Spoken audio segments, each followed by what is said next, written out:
So, I've been asked to do a little bit of teaching around some of the things that we do in worship.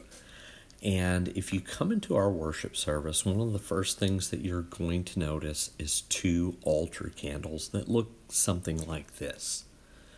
We light them at the very beginning of the worship service. In fact, it's technically the first act of worship because it represents the presence of God. And the reason for lighting the candles first is because it reminds us that God takes the initiative. He is the one that invites us into worship.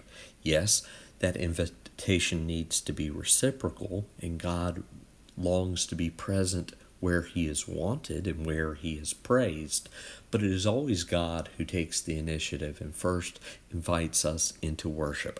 And so we light these two candles before anything else happens because it is our way of saying that God is the first actor in worship.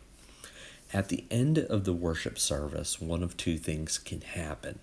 Either if you have an acolyte, and an acolyte is just a fancy word for someone who lights and extinguishes the candles. If you have an acolyte, they can come at the end of the service and they first light a taper before they extinguish the candles. And they will then carry the light out before us as a way of indicating that God's presence now leads us back out into the world. And just as we followed God's lead into worship, we now follow his lead back out into the world. Where there is no acolyte, the candles are left burning to indicate that God continues in all of his radiance even after the focus of worship ends. Now, you may have noticed that we have a new addition. We have a large candle, and this large, ornate, beautiful candle is called a Paschal Candle. And the word Paschal comes from the word Passover, and it is the ancient word for Easter.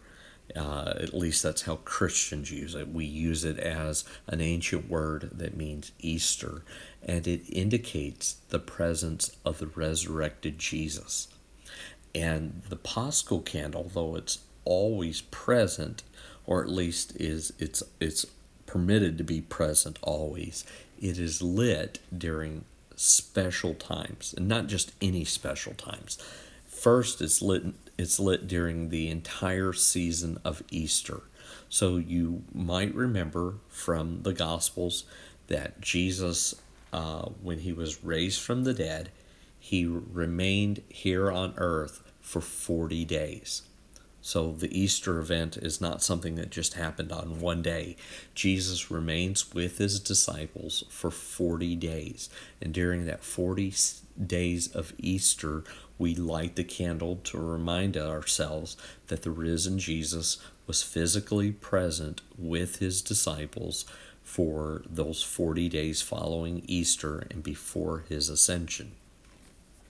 We also light the candle every time someone is baptized, because it reminds us that they are baptized into the living Jesus.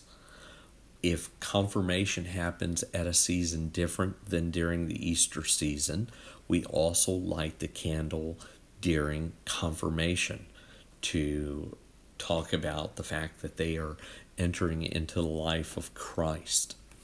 We also light the candle at some significant moments: the baptism of the Lord, the Epiphany of the Lord, and Transfiguration Sunday. We'll light it one additional time at Christ the King Sunday as we remember that Christ will return in glory.